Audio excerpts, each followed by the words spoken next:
I mean, I just don't think that the hype and the attention around the horse is worthy and matches the horse's ability, and that might be unpopular.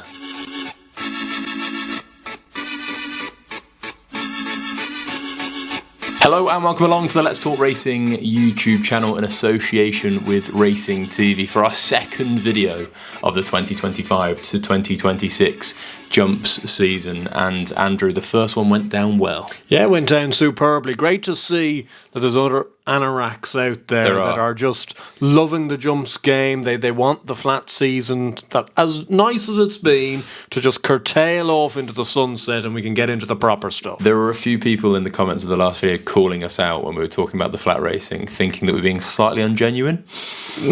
Yeah, well, you know, who am I to say? You know, if they want to believe it, they can believe it. On this video, we will be giving you 4 more horses to follow each, as well as answering a couple of questions and going through viewer submitted horses to follow. Great. With our opinions. Looking forward and maybe a nugget or two, hopefully. But last video, we asked you if we could hit 500 likes, we would give something away. Now, we've kind of got a giveaway. We're going to have a good giveaway next week if this video hits 500 likes as well. But we do have something to give away, and that is, and we hinted at it last week, we are still working with Cheltenham Racecourse and especially the 18 to 28 Cheltenham membership. Now, it's unbelievable value. If you are a keen race goer, you get to go to all 16 days of racing at Cheltenham. You get to go into the Cheltenham members bar. It's equivalent to a club enclosure ticket with the added bonus of a members bar. They're going to be doing lots of cool things throughout the season with both me and Andrew, and that is going to start at the October meeting or the November meeting, not exactly sure yet, but it's amazing value because going to the festival normally costs £375 in a club enclosure ticket. That's just 4 days of racing, and there's no 18 to 28 member ticket. You can't just buy a discounted ticket as a young member, so you have to pay full price. Whether this is £290, but, and this is the big but, I like big buts, those watching this video can get an additional £30 off your Cheltenham membership. So it's limited to the first 30 people that do it. So if you're going to do it and you're considering doing it, or you've been a member before and you've just a case of you're waiting to renew for whatever reason, go and do it now because you get £30 off using the code STACY30, all in capitals, STACY30. First 30 people that sign up get £30 off. So instead of just the festival for £375, and then you also get the other 11 days of racing throughout the season, you can have the whole lot for £260. It is actually very, very good value when you punch in the numbers like that. And you know, for myself, go to 2 days of the festival, maybe sometimes 3 days of the festival. The November meeting's always a cracking meeting, October meeting, Trials Day. There's so many good meetings dotted throughout the calendar.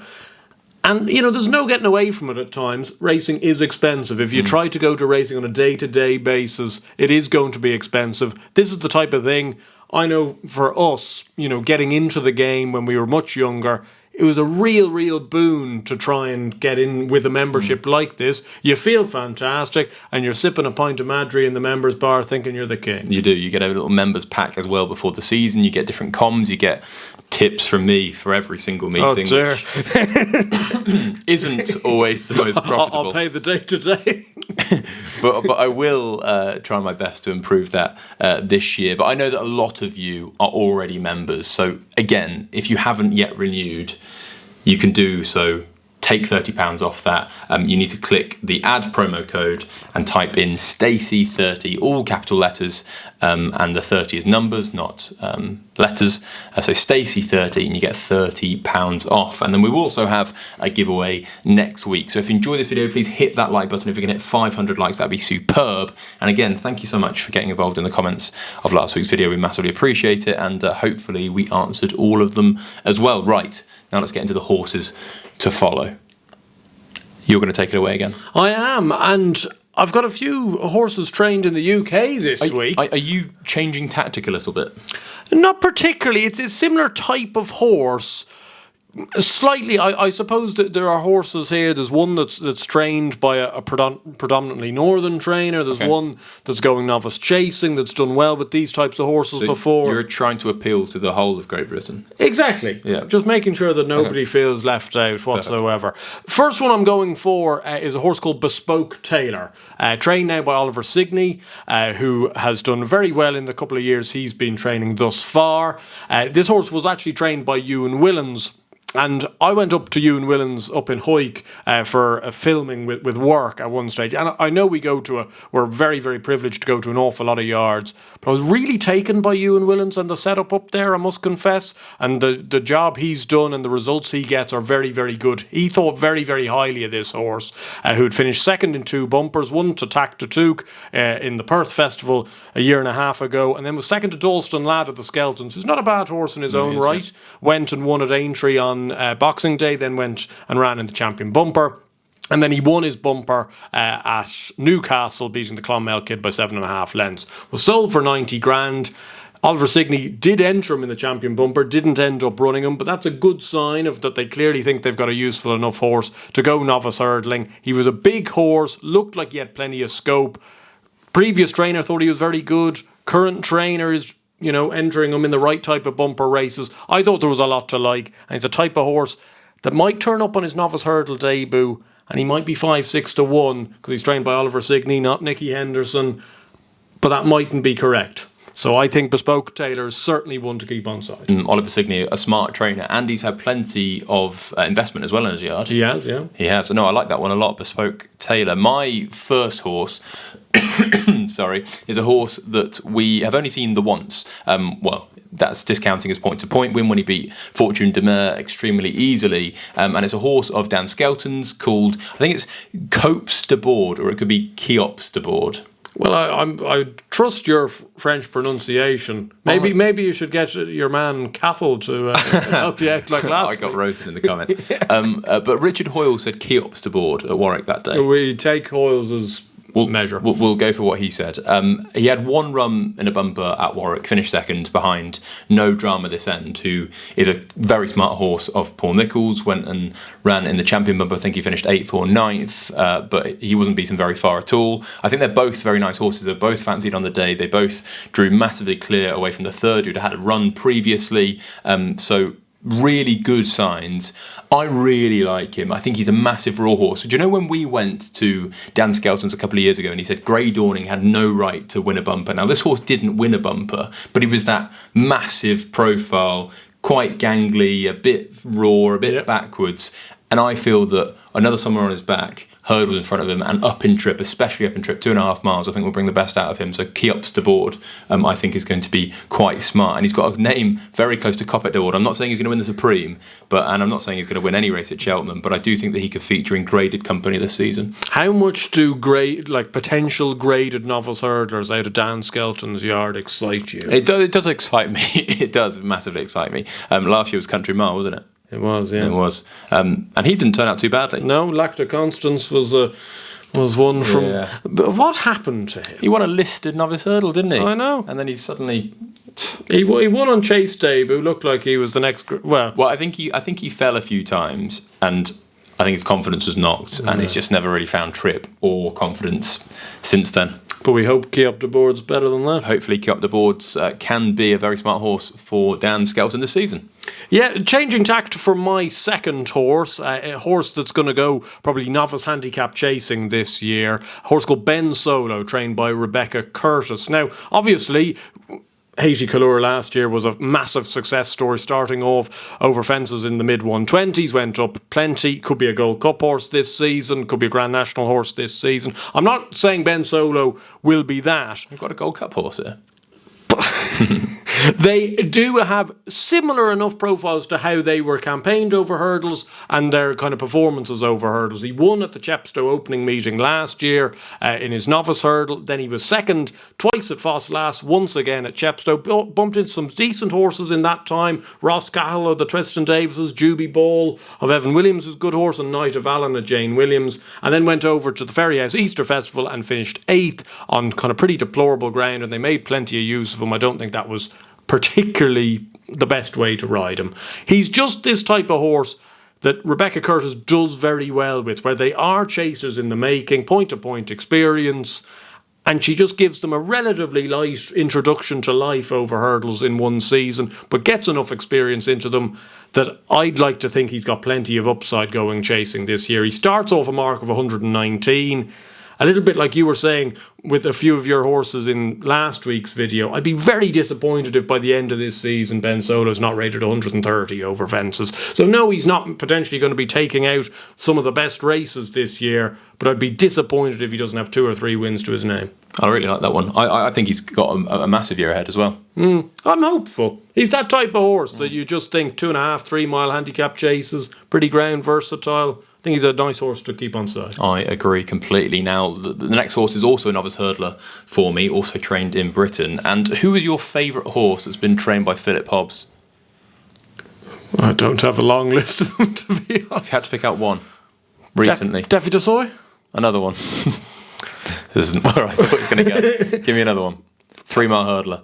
Oh, Time Hill. Oh, yes. you love Time Hill. I did. I went completely blank there. I think I found the next one. Okay. Not a big statement at all, but I think I found it. Just another Time Hill, yeah. Some people will think it's Sober Glory that I'm talking about. It's not, and we're going to get onto him a bit later. But I think we saw a very smart horse at Foss Lass winning by 7 lengths in a bumper called Starzand. Now trained by Philip Hobbs and Johnson White, which is important to note. There are 2 trainers now running that yard. But he reminded me massively of Time Hill. He was so laid back, but when he travelled into the race extremely stylishly, but as soon as the button was pushed, he took off as well. He reminded me an awful lot of Time Hill, and loved the way he moved. He moved like a stayer. He moved like a horse that could feature in something like a Challow Hurdle, which Time Hill won. Not saying that he's going to be pitched in there or that's the aim whatsoever, but I really liked what I saw from Starzand, and I think he's going to be a very, very good novice hurdler. It does seem that yard has had a bit of reinvigoration over the last couple of years. They've had a few nice enough young horses. I know you said we'll discuss Sober Glory, but last year a few exciting novice hurdlers, a few impressive bumper horses. Seems like a yard that's going the right way. I agree, and I think a big factor in that is obviously the addition of Johnson White coming in and being part of the Philip Hobbs team. And then another, sorry, I've really got a bad cough. Another reason as well is Gwent Holdings Limited invested millions into Christian Williams' yard, and it didn't really work with the young horses for whatever reason. They were buying horses for 200 grand, 250 grand, and it just didn't work. They've since bought all their horses and sent them to Philip Hobbs. So the same investment is going to his yard, and I think Christian is brilliant at training a certain type of horse. I'm not sure a graded novice hurdler is probably one of them, although I'm sure he could do a good job if the right horse came around. Whether Philip Hobbs has got a proven track record of doing that, and with Time Hill, Daffy Desoy, they were both class. Well, Daffy Desoy was a juvenile, but you know what I mean. Starzand, I think, could be really nice, and I'm looking forward to seeing him.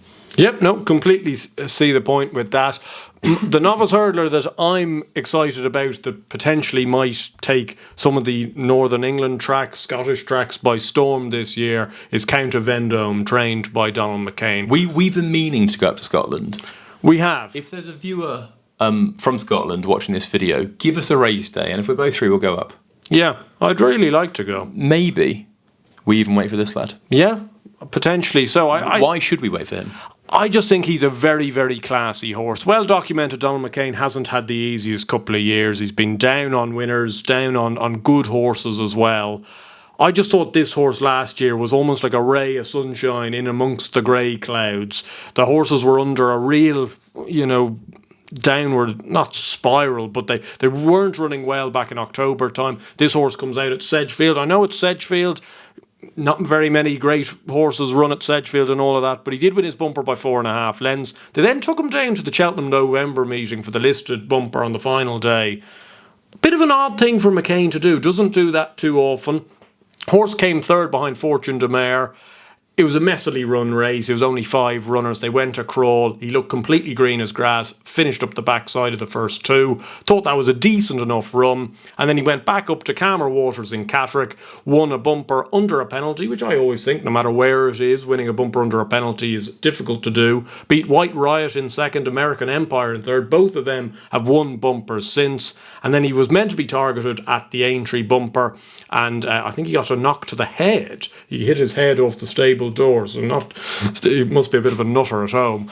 But that probably wasn't the worst thing in the world. It was quite quick ground at Aintree, and maybe a blessing in disguise that he missed that. Don McCain's already come out and said that he's very excited about this horse going novice hurdling. I just think, I remember a number of years ago, Bareback Jack won 3 or 4 novice hurdles up north. He then ended up beating Third Time Lucky in the Musselburgh Supreme Trial on the same weekend as the Dublin Racing Festival. It's a race like that, or maybe the Premier Novice Hurdle at Kelso. I could see this horse really paying his way in. I think he's got a lot of speed. I just think if there's a horse that's going to get Donald McCain back on those big stages, big Saturday races, I think it's this horse this year. I like that shout very much. Thank you. I'm going to put up a Novice Chaser. Nice. And a horse I actually put up as horse to follow last year. And that was trained by Lucinda Russell. And he is called Derry Hassan Paddy. Now, he might be slightly obvious. He's probably the most obvious out of all the horses that I picked out. But I just think this is a proper embryonic chaser. Yeah. He was third in the Albert Bartlett. I don't really need to go into too much about what he achieved last year because he was so tough. He won plenty on his way to the Albert Bartlett. It was a brilliant run. He was finishing behind very good Irish horses in Jasmine DeVoe and the Big Westerner, and I just really like him. He's so tough. I loved a horse trained by Ben Pauling when I first got into the racing called Barter's Hill, and he's got that toughness. Like, horses look like they're going to go by him and they just don't. He toughs it out. He's huge, so I think fences hopefully will aid him rather than get in the way. And I still thought last year he was a little bit raw and immature, both physically and mentally. Definitely. So I hopefully he's matured a bit over the summer, and he could be very smart for Lucinda Russell and Michael Scudamore. Yeah, I'd be interested to see as well whether that training operation can take the learnings that they've had over the years with the likes of Ahoy Senor, Giovinco, and campaign this horse. He looks... There's similarities in terms of how he looks to even some of those other horses. They do buy a certain style and stamp of a horse. I just would love to see him, running around the Newberries of the world and potentially not the Cotto Stars of the world at Kempton. Yeah, no, he's a proper galloper. He would love a Newbury, a Cheltenham, an Aintree, I feel. And maybe not a tight right-handed track that's effectively 2.5 miles over 3. Yep. In the Cotto Star. No, I think he's a really smart horse. I'm looking forward to seeing this season. Yeah, no, definitely can very much see the case of that. My last one, back to home roots, back to Ireland, back to Barry Connell. Have to get one in from him. I think Each to Their Own is a horse that you need to be keeping on side this year. Obviously, he's got some high-profile horses in there that don't need mentioning. Each to Their Own, though, I think might be the next one to not necessarily reach that level, but reach a pretty good level as a novice hurdler this year. 0 from 2 in bumpers last year, but was well regarded going into his debut at Navan, where he was just touched off by spinning a yarn. He looked the winner all the way that day, just got done on the line. That was a pretty good run. Then he went to Fairyhouse. There was a little bit of unease in the market. He went from, I think, around 2-1 out to 9-2. I was thinking, geez, what's happened to this horse? And he finished second to Kaiser Ball. Kaiser Ball, a pretty good horse for Willie Mullins, probably one of his better bumper horses from last season. So I think there was plenty of promise in those 2 runs to suggest that winning a maiden hurdle will be of no issue to him. Wouldn't surprise me if he goes down a Goodland-esque route of trying to win a bumper first time out and then go hurdling. And it's just one of those ones that you could see improving maybe a little bit slowly, but by the spring festivals, maybe a Fairyhouse or something like that, there's a 2 mile and a 2.5 mile grade 2 novice hurdle on those meetings. One of those types of races I could see him very much being in the picture of. We know, as much as Barry Connell can sometimes be a little bit nauseating and a bit, this thing's the best thing since sliced bread, he does have a good track record at the end of the day with managing to get horses to run pretty well in these novice hurdlers, with Marine, with Goodland, who unfortunately has been retired this week as well, which we should mention, a great horse for us in years gone by. William Money last year. Hopefully each their own. I'm not saying he's up to that level. I'd be surprised if he wasn't a graded novice hurdler, though. Can we have, for those watching that want to see it, just one more Good Land for the Good People? Good Land for the good people. It's going to be emotional not having that around. I had to take it off my Twitter bio the other day. It was like killing a puppy. Like. You just don't need that. My final horse to follow is a horse trained by Nicky Henderson, and it's a well-handicapped horse, I think anyway, and he is called Dr. Kildare. He was a €170,000 buy. He was a bumper winner at Bangor, beating a horse called Mythical Moon, who's now rated 125, who I actually think is a really smart prospect for Alan King himself. He was then behind Queensbury Boy over 2 mile 3 in a maiden hurdle. He ran a couple of times other than that and disappointed, and then the last time he ran was over 3 miles, and understandably because he was staying on second behind Queensbury Boy, but I don't think he's a 3 miler. Well, I really don't think he's a 3 miler. He didn't stay whatsoever, and as a result I think he's found himself well handicapped because he's had enough runs. He's got a mark of 112, and I think that this is possibly a 125, 130 horse. I think he's a 2.5 miler, possibly even shorter than that. Don't think you want to go anywhere near 3 with him, and I think that he could turn up and win a couple of races on the bounce because I think he's that well in. He's surely well in off 112. Got to be. He has to be. Has to be. Surely. Anyway, that is our 8 horses to follow, each across 2 episodes. We really hope you have enjoyed that. Now we're going to get on to a couple of questions. Great. Inputted by you, the viewers, and if you do want us to answer any more, make sure you get them down below and we will answer them in the next video. Plenty of great questions. And if we didn't answer them here, we tried to answer them in the comments to the last video, so do go and check those out. Right, Mark Jeffries asked fancied horses that you're against and fancied horses that you're for. So he wants to know a horse that people like that you don't see it. Well, I'm going to be slightly harsh in terms of I can see why people like her. I can see why, last year she was very, very impressive. But the one I've put down for that is Bambino Fever being favoured for the Supreme. I just cannot see any world where she wins the Supreme Novice Hurdle. Could she win the Mayor's Novice Hurdle? Potentially, but that's not... she's favoured for the Supreme. Mm-hmm. That's because she's a champion bumper winner. I understand that, but... I don't know what's more ludicrous. The people on Twitter that are thinking she's a cert for the Supreme, or the people on Twitter that are telling me that Jodie Townend's going to keep the ride. Have you seen a few of those people? What's Paul? Yeah, come on, Jodie. Yeah, you did great. He's got a livelihood here. So anyway, I just can't see it with her. For another Mullins inmate, though, is the one I'm going to be on side. Right, so you've said Bambino Fever is the fancied horse you're against, but the fancied horse you're for... If he stays in the staying hurdle division, Jasmine DeVoe. Do you think he will? Yes. And he's currently a bigger price than Ballyburn for the stairs hurdle. If I was to jock Bambino Fever off the fancied horse that I'm against, I tell you, Ballyburn would be quickly in off the sidelines. I cannot see it with him as well. He's Sir Gerhard 2.0. We're going to be scratching our arse thinking, does he stay over hurdles? Does he stay over fences? He's tripless. Does the Jasmine DeVoe decision come down to Ballyburn? If Willie Mullins thinks he's got a stayers hurdle horse in Ballyburn, Jasmine DeVoe won't go that way. Well, potentially. However, for once, I do quite agree with something that you're going to say relatively soon. And if I agree with that, you would understand why you wouldn't send Jasmine DeVoe over a fence. Right. Well, I better get on to what I was going to say. Now, a horse that I am against that people fancy this season, and by against I mean I just don't think that the hype and the attention around the horse is worthy and matches the horse's ability, and that is, might be unpopular, Lulamba. I'm not a massive fan.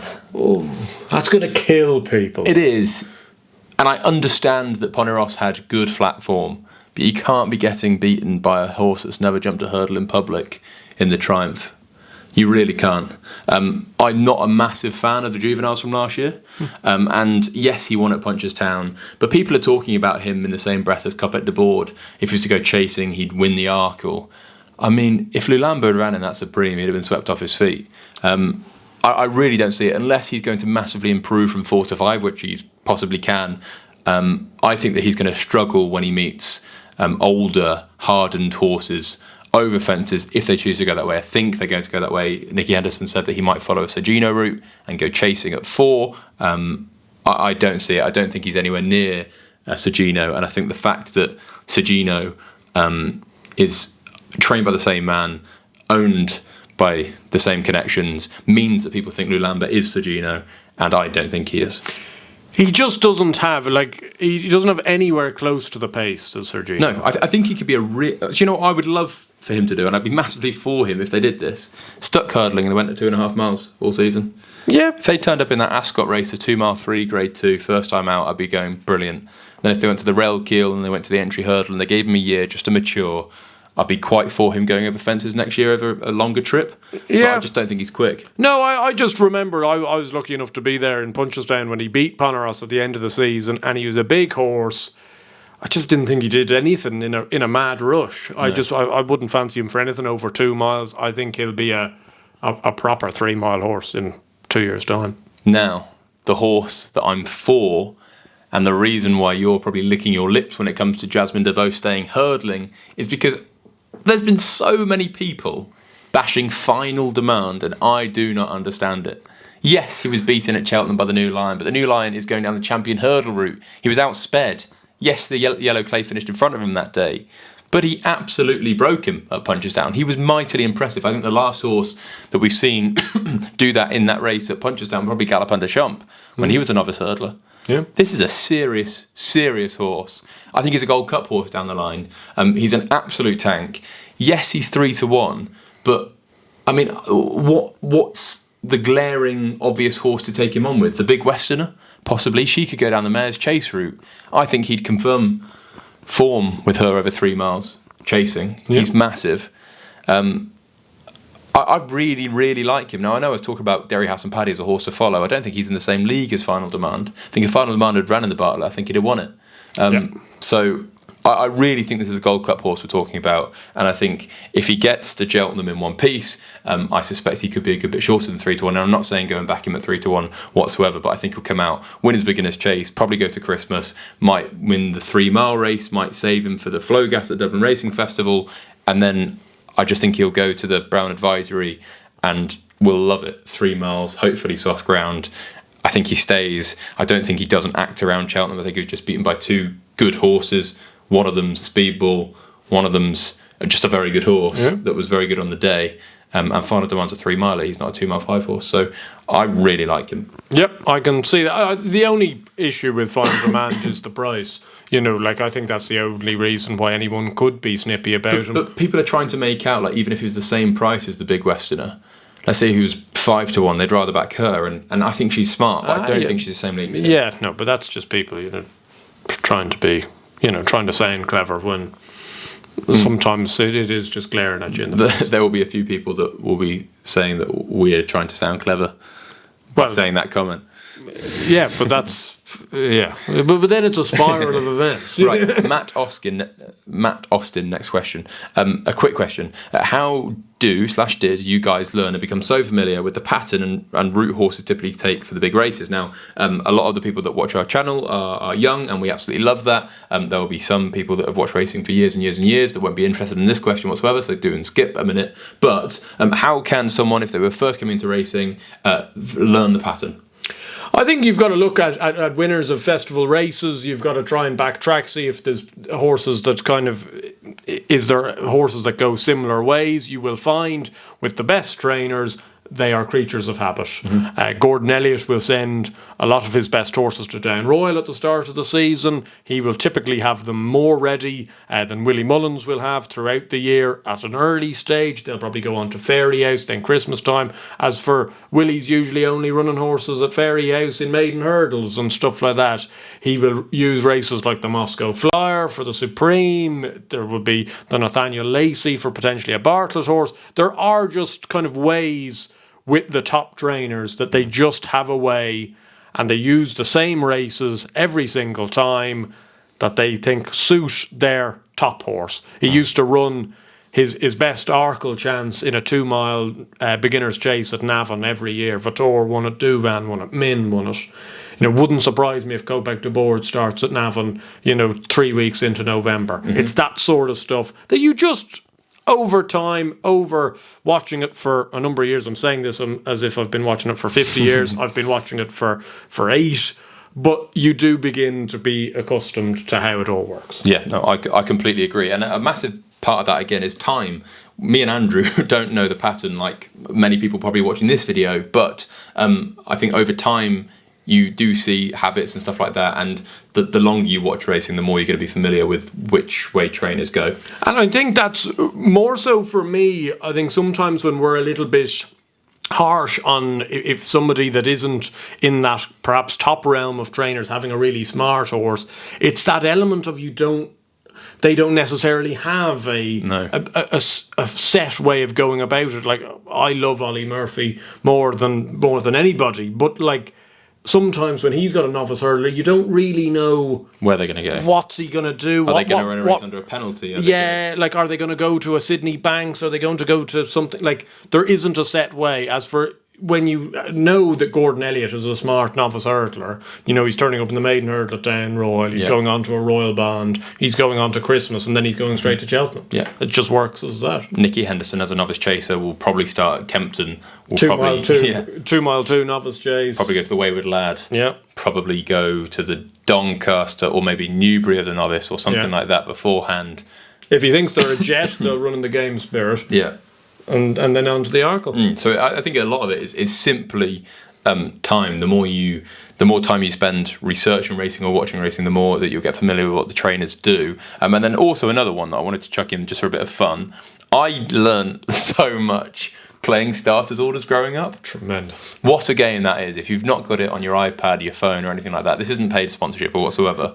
Go and download it. It's amazing. It's amazing on a laptop as well. But you will lose a lot of time of your life playing. It's basically football. Quality. Yeah, it's Football Manager for racing. And you can do jumps racing, you can do international racing, you can train in Ireland, you can train in England, and it follows the normal pattern. A lot of the races are named like their original name. Oh, it's quality. Broadway Novice Chase. The Broadway Novice Chase, yeah. Golden Miller. The Gold Miller. And genuinely, the more time you play that game as well, now it's not the exact dates and things have changed, but they follow it very closely. And I learned the pattern. It definitely helped me anyway.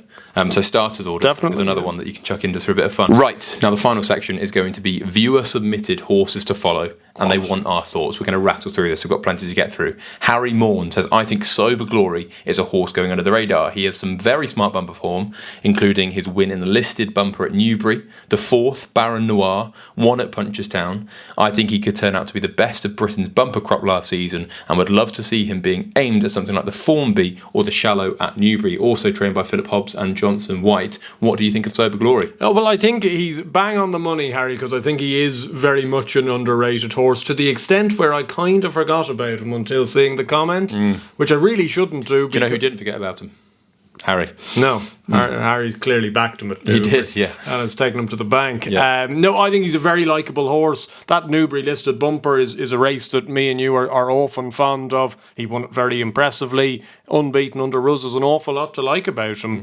Whether he's a Grade 1 novice hurdler, I'm not sure, but nothing stopping him at the moment. No, I agree. Very hardy as well. I think the two most exciting novice hurdlers in that yard are Starzand and Sober Glory, so 2 horses to get excited about, and I suspect, knowing Philip Hobbs' record, we might see a couple of them at Chepstow. Yeah, I'd assume so. Yeah. Ben P 3882 asks, Ben Pauling, is it? Ben B could be his burner account. Idaho son for Harry Fry. Ben Pauling likes him. Staying on 6th in the champion bumper after 2 previous wins in bumpers. Did you like him? Yeah, I do like him a lot, actually. I thought he was very impressive when he won at Windsor. Thought he had no right to win at Windsor, really, but kind of knuckled down and kind of travelled through the race in the last couple of furlongs very impressively. And in the Cheltenham bumper, he just got left behind when it was a steadily run race. He was out with the washing, heads up, was given a very good ride out in front. And I think he just didn't have the tactical pace, to be honest. Wouldn't surprise me if he goes up in trip. Harry Fry could really do with a very exciting novice hurdler, and this was probably the one he has to kind of represent the yard this year. I think he's a nice horse. Which horses did you take from the bumper? Because I took 3. Okay. El Kairos, but I think we're going to have...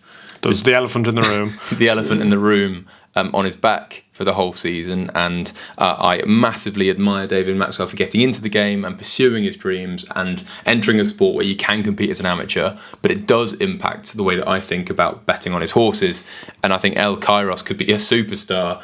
I'm not sure we're ever going to see it. The other one I thought was quite smart was No Drama This End. Spoke about him earlier, Paul Nicholls. Just loved his attitude, so laid back, up in trip. I think that he's the Paul Nicholls shallow hurdle horse that we see every year. And then the other one was Game of Inches for Willie Mullins. Now, we finished down the field, but this is not a bumper horse. This is a 3-mile chaser. And the fact that he was even running the race was ludicrous when you look back at it in hindsight. I think that he could be quite smart going forward. Yeah, I'd agree with you on Game of Inches. Type of horse you'd like to see, certainly over a trip this year. You'd like to think over hurdles as well would bring out a lot more in him. I'm lukewarm on the Cheltenham bumper form, and I'm very much going to be proven wrong if I am. Great, but I didn't like it at the time, and I still don't really see it at the moment. Next question from Gary Mealy. He says William Money. I think he's a great bet for the Arkle. Looks like Barry Connell is going to go down the champion hurdle route instead. Unfortunately, I would have thought the Arkle looked a better option, but potentially he thinks there's a... Well, he believes that there's a gap there. I have had great success and have a great affinity with Barry Connell horses. And as I mentioned earlier on, he has gotten it right an awful lot. I think this is a brain-dead decision. Why? But he's saying there's a gap in the champion hurdle division. Is there? Why isn't there? Is he better than Stateman? Is he better than Lossiemouth giving her £7? Barry Connell thinks he is. I don't see, like... He must think up at the boards. He's an absolute superstar. Well, no, but like I understand that, but like it's kind of an element where you go into that novice chase division, and you can probably pick around facing Coppic de Board all year until the Arkle. And then try and beat him at Cheltenham. And try and beat him with one go at Cheltenham. But, like, he's going to have to turn up at Leopardstown at Christmas time, run against Stateman. Dublin Racing Festival, run against Stateman or Lossiemouth, run at Cheltenham, run against the two of them. What happens if Constitution Hill starts being good again? What happens if the New Lion's very good? I just don't see the gap. He's gone for a gap that's not there. The gap's not there, Barry. I'm really sorry. AJ says, who do you think will be the UK's leading Gold Cup candidate come next March? AJ's leaning towards Haiti Couleurs and Meartown. Thoughts? Right. What are your thoughts on Haiti Couleurs? I love Haiti Couleurs. A horse I've got an awful lot of time for. I'd say he's a national horse, not a Gold Cup horse. I think he's got a bit to prove, yeah. I agree. I think that he might struggle before Cheltenham. I think he could win something like the Charlie Hall, because that's notoriously weak. Potentially. But Betfair Chases, King George's, Cotswold Chasers. I think he's got an absolute knocking chance in the national, though. I think he's the type of horse that would really thrive in the new national. If they campaign him like a Gold Cup horse, will that take away from his national bid? Potentially, but Rebecca Curtis is smart. I'd say she'll either believe that the horse is a Gold Cup horse and will be campaigned accordingly, or they will go, we've won an Irish national, let's win a national. AJ also liked Meartown. Yeah, but a hard horse to get a real handle on. Not sure he's good enough for a Gold Cup. No, I wouldn't have thought so. Could be a Coral Gold Cup horse. Yeah, potentially so. Difficult horse to know how they're quite going to campaign him. Definitely a graded horse. Don't think he's a Gold Cup horse. Now, I went through the other British runners in the Gold Cup anti-post markets, and there were some interesting ones actually. Django Bai won't run. No. The Jukebox Man, Ryanair, has already been mentioned. Yep. Handstands.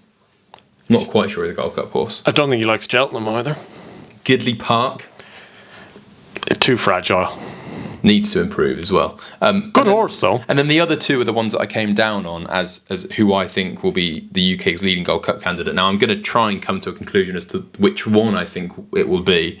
But the other two are Colwell Potter and Grey Dawning. Yeah. I think there's little doubt, unless something went completely wrong, that I think both of them will probably run in the race, or they'll at least be targeted at the race this season. Yep. I think Grey Dawning will definitely go to the Gold Cup. Yep. And I think Colwell Potter will as well. Paul Nicholls is going to be bullish. He's got a horse who has won at the Cheltenham Festival, who has won a Grade 1 3-mile novice chase at Aintree. He's going to try and become a Gold Cup horse. Which one of those two do you prefer? If I was to pick 100 times, I'd pick Grey Dawning 100 times. I agree. I'd be a Grey Dawning fan myself as well. I just think Grey Dawning's an awfully likeable horse. They're not going to do what they did last year, which is where they lost their season at Haydock. He'll never run in a King George again, because he doesn't like going right-handed. He did okay at Kelso, and then the ground was too quick at Aintree. I think he ran a very good race at Aintree, given the circumstances. So do you think that he's going to be Britain's #1 hope for the Gold Cup? Definitely. Grey Dawning for both of us. Next question, or next horse. Stephen O'Rourke says, Durancan is my horse to follow, trained by David Pipe. Were you a fan of him? Yeah, no, nice horse. Also a horse, I think, to keep on side, because he never quite does that much. I went through the whole of last year, potentially a little bit lukewarm on him at times, just because I was like, oh, he's not really doing anything flashy, but that's just the way he does it. Yeah. And I think he's got plenty more upside to him. Yeah, well, I thought he was going to go chasing, because he's a big horse, but he's not. He's going to stay hurdling. Now, I spoke to David Pipe at Goodwood about a lot of his horses, and he told me Durancan starts the season over hurdles and will step up and trip. We think that the trip is going to bring out the improvement. They're not necessarily ruling out going chasing, but starts the season over hurdles. Belfrina, another smart young mare, thought to be well handicapped, stays over hurdles, but could have a flat run too. Kingston Queen, very smart horse. A big heavy mare who had a good summer, set to go novice hurdling, but likely to be out a bit later, November, December time. That's fine. And the big one, Wind Beneath My Wings. They think he's a supreme horse. He drew comparisons with Moonracer. He's summered very well. He's grown back in training. Time off a positive, they're hoping. And they're going to have a very low-key start, but work very much back from the Supreme. So I'd imagine the form will be #1 target early season. 2 questions. One, I can't help but picture David Pipe having a lovely Pimm's in his hand, trying to enjoy Glorious Goodwood as a day away, and you coming up to him as a raving reporter looking for updates. And secondly, in your time in the game, however long that's been, has a horse ever not summered well? No. They've all summered well. Do you reckon somebody one day goes, Jesus, he's summered crap. He's come back in. No, I agree. He's light as a feather. I agree. He hasn't eaten at all. Looks a bit peaky. But we know that he rates him very highly because he's going to go to the Supreme. No, I completely that, and that Wind Beneath My Wings is a super looking horse. But no, I find it does funny. Crack me up as well. I collared him, so I texted him about an hour before I met him, and he said, "Yeah, I'll come and meet you." And I actually bumped into him and his son, and he introduced me to his son. And I did feel like I was really because they had a runner. So he's not even there on a day out. He's there working. One runner at Goodwood, and I think he ran really well. Finished 4th or 5th. Oh yeah, in the big stayers race, yeah. But I did catch him at a great time as a result because he was buzzing. And then I did have to go, congrats, but do you mind talking about novice hurdlers for next year? And he was very happy to do so. So thanks, David. That was great. But yeah, that's our video wrapped up. Fantastic as always. We do hope you've enjoyed this video. Please hit that like button. If we get 500 again, we will throw something. We'll give something away. And then also, just to remind you, 18 to 28-year-old memberships at Cheltenham. The link will be down in the description. Click, add promo code, and then you get 30% £30 off using the code Stacey30. All capitals, numbers, not letters. Stacey30, limited to the first 30 people, so you've got to be quick. We'll see you next video.